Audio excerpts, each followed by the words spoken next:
மீண்டும் உங்களை நாம் சந்திப்பதிலே மிக்க மகிழ்ச்சி அடைகின்றோம்.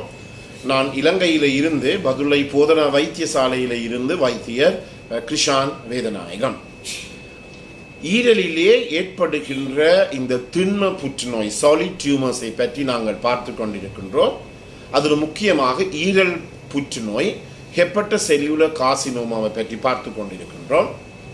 ஒருவர் நேற்று என்னுடன் வாட்ஸ்அப் மூலமாக தொடர்பு கொண்டு, ஐயா இந்த நோய்களுக்கு என்னென்ன, எனக்கு அவர் சொன்னார் கிரேட் 2 ஃபேட்டி லீவர், அதாவது 2ஆம் தர கொழுப்பு படிந்த ஈரல் இருக்கின்றது, இன்னவற்றையெல்லாம் தவிர்க்க வேண்டும், இன்னவற்றையெல்லாம் சாப்பிட வேண்டும் என்று சொல்லி பல விடயங்களை பற்றி அவர் சொன்னார். எனவே முதலாவதாக இந்த நோயாளிகள் நல்ல சத்துள்ள உணவுகளை எடுப்பது மிகவும் முக்கியம். எனவே அவர்கள் பாலை எடுக்கலாம், அல்லது தயிரை பாவிக்கலாம், அல்லது யோகர்ட் பாவிக்கலாம், அல்லது சீஸ் பாவிக்கலாம். இதில் மிக முக்கியமாக கவனித்துக் கொள்ள வேண்டியது என்னவென்றால், ஒரு ஹெப்பட்டஸ் செல்லுலர் கார்சினோமா, அதாவது ஈரலிலே ஏற்பட்ட புற்றுநோய்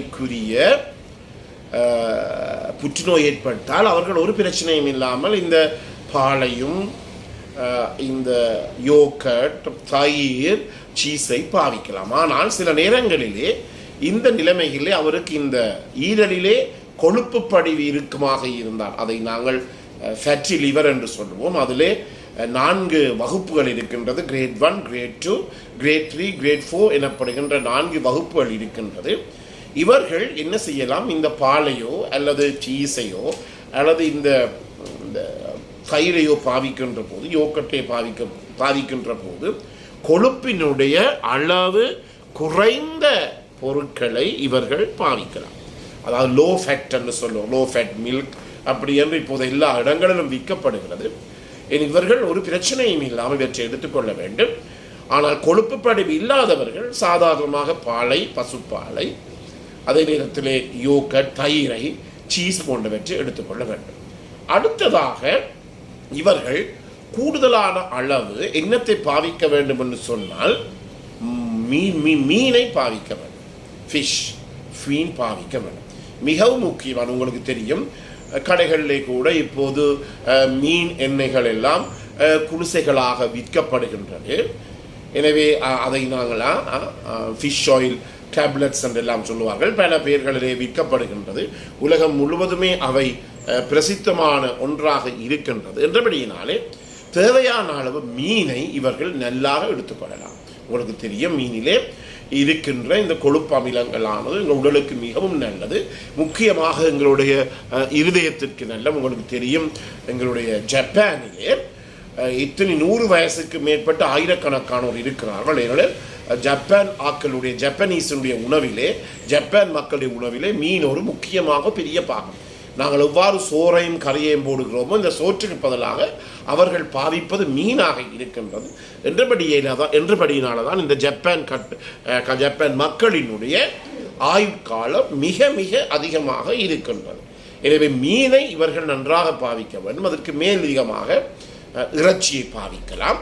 நான் முதல்ல சொன்னது போல இந்த இறைச்சியிலே உங்களுக்கு தெரியும், சாதாரணமாக மாட்டிறைச்சி, ஆட்டு இறைச்சி, கோழி இறைச்சி, என்ன இறைச்சியும் பாவிக்கலாம். இந்த கொழுப்பு படிவு இருப்பவர்கள் என்ன செய்யலாம் என்றால், கொஞ்சம் அந்த இறைச்சியிலே இருக்கின்ற கொழுப்பை அகற்றின பிற்பாடு அந்த இறைச்சியை பாவிக்கலாம். எவ்வாறு ஒன்றில் இருக்கின்ற கொழுப்பை நாங்கள் அகற்றுவதென்றால், அந்த இறைச்சியை, கோழி இறைச்சியை போட்டு ஒரு 20 நிமிடங்கள் நாங்கள் தண்ணீரிலே வேக வைத்தால், சூடாக்கினால் அந்த தண்ணீரிலே முழு கொழுப்புகளும் வந்துவிடும். அதன் பிற்பாடு அவர் அந்த இறைச்சியை அவர் தனது பாவிக்கலாம். ஆனால் சிறு பிள்ளைகள் இருக்கின்ற வீடுகளிலே இந்த நடைமுறை மிகவும் பிழையானது. ஏனெனில் பிள்ளைகளுக்கு கட்டாயம் கொழுப்பு அவசியம், வளர்கின்ற பிள்ளைகள், பெண்களுக்கு கட்டாயம் கொழுப்பு அவசியம். என்றபடியினாலே இந்த வளர்கின்ற பிள்ளைகள் இருக்கிற வீடுகளிலே இவர்கள் என்ன செய்யலாம், இப்படிப்பட்ட நோயாளிகள் இருப்பார்கள் என்றால், அதாவது கொழுப்பு படிவு இருக்கின்ற இந்த ஃபேட்டி லிவர், அதாவது கொழுப்பு படிந்த ஈரல் நோய் இருக்காது. நோய் என்று சொல்ல முடியாது. அனைவருக்குமே பார்த்தீங்கள் என்றால் இப்போது ஃபேட்டி லிவர் 1 or 2 இருக்கின்றது, கிரேட் 1 or கிரேட் 2. அதாவது யாருக்குமே பார்த்தால் இப்போது யாருடைய ஒரு 50 வயசுக்கு மேல் அவர்களுடைய வயிற்றை நாங்கள் படம் பிடித்து அல்லது ஸ்கேன் செய்து பார்த்தால் அவர்களுக்கு இந்த 1-2 ஃபேட்டி லிவர் எல்லாருக்குமே இருக்கின்றது. அதை நாங்கள் முக்கியமாக நோய் என்று ஒருபோதும் கணக்கிட முடியாது. என்றாலும் கவனமாக இருக்க வேண்டும். அதற்குரிய ஒரு சிஸ்டம் ஒன்று இருக்கின்றது, ஒரு வழிமுறை இருக்கின்றது. அது எவ்வளவுக்கு பாரதூரமாக போய்கொண்டிருக்கின்றது என்பதை கண்டுபிடிப்பதற்காக இவற்றுக்கு மேலதிகமாக நாங்கள் என்ன செய்ய வேண்டும் என்றால், இந்த நோயாளிகள் கொழுப்புகளை கொஞ்சம் குறைத்துக் கொள்ள வேண்டும். என்றபடினாலே தான் சுடு தண்ணீரிலே அவர்கள், அதாவது தண்ணியை கொதிக்க வைத்து 20 நிமிடங்கள் அதுக்குள்ளே அதை வைத்து இந்த அதாவது இறைச்சியை வேக வைத்து அதன் மூலமாக பிறகு அந்த தண்ணியை அகற்றி அந்த மாமிசத்தை பாவிக்கின்ற போது அந்த மாமிசத்திலே கொழுப்பினுடைய அளவு நல்லாக குறைந்திருக்கும். அதே நேரத்திலே இப்போது உங்களுக்கு தெரியும், வெளிநாடுகளிலே பல பேர் இந்த நிகழ்ச்சியை பார்த்து கொண்டிருக்கிறார்கள். அவர்களுக்கெல்லாம் கேன்லே அடைக்கப்பட்ட உணவுகள் தான் வருகிறது. Can fish, can meet. அவர்கள் என்னத்தை பாவிக்க வேண்டும் என்றால் அதில் லோ சால்ட்டை கட்டாயமாக பாவிக்க வேண்டும். அதாவது குறைந்த உப்பு குறையாக இருக்கின்ற மாமிசங்களை பாவிக்க வேண்டும். உங்களுக்கு தெரியும், இப்படிப்பட்ட மாமிசங்கள் எல்லாம் அந்த கேனிலேயே அந்த டின்னிலேயே அடித்திருக்கும் லோ சால்ட் என்று அவற்றை அவர்கள் பாவிப்பது மிகவும் முக்கியமாக இருக்கின்றன. எனவே மாமிசம் பாவிக்கலாம், அதே நேரத்திலே கொழுப்பு படைந்தவர்களை மாற்ற வேண்டும். அதே நேரத்திலே இந்த லோ சால்ட் கேன்டு, அதாவது டின்களிலே அடைக்கப்பட்ட உணவுகளை பாவிப்பது போதும் அந்த டின்னுகளிலே லோ சால்ட், அதாவது குறைந்த அளவு உப்பு இருக்கிறதா என்பதை அவர்கள் பார்த்துக் கொள்ளணும். அடுத்ததாக முட்டை உங்களுக்கு தெரியும், சாதாரணமாக இந்த நோயாளிகளுக்கு மிகவும் ஒரு அவசியமான உணவாக இருக்கின்றது. அதே போலதான் கொழுப்பு படைந்திருக்கிறவர்கள் கொஞ்சம் குறைக்கலாம். என்றாலும் ஒரு கிழமைக்கு 2-3 முட்டைகளை அவர்கள் பாவிக்கலாம். மற்றவர்கள் ஒவ்வொரு நாளும் கூட அதாவது இந்த ஈரலிலே புற்றுநோய் வந்திருப்பவர்கள் கூட ஒவ்வொரு நாளும் கூட தங்களுடைய உணவிலே ஒவ்வொரு முட்டையை பாவிப்பதில் ஒரு விதமான பிரச்சனையும் இருக்க முடியாது. எனவே முட்டை என்பது மிகவும் முக்கியமான ஒன்றாக இவர்களுக்கு இருக்கின்றது. அடுத்ததாக இவர்கள் என்ன பாவிக்கலாம்? நட்ஸ் அல்லது சீட்ஸ், அதாவது எந்த ஒரு தானியத்தினுடைய விதையை கூட அவர்கள் பாவிக்கலாம். அதை நாங்கள் நட் என்று சொல்லலாம், சீட்ஸ் என்று சொல்லலாம். அதுவும் கூட, அதாவது தாவர உணவுகள்.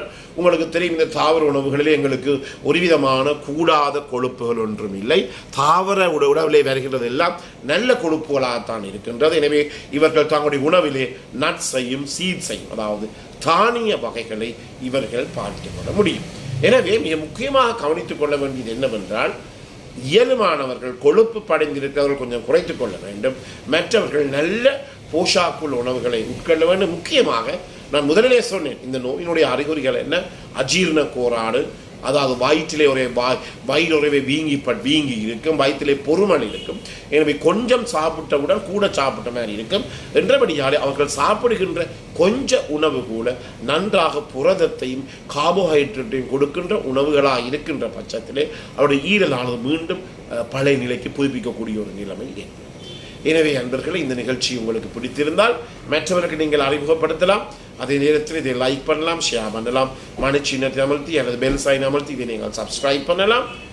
மேலதிக விவரங்கள் தேவையாக இருந்தால் 0094 77735 6245 மூலமாக தொடர்பு கொள்ள முடியும்.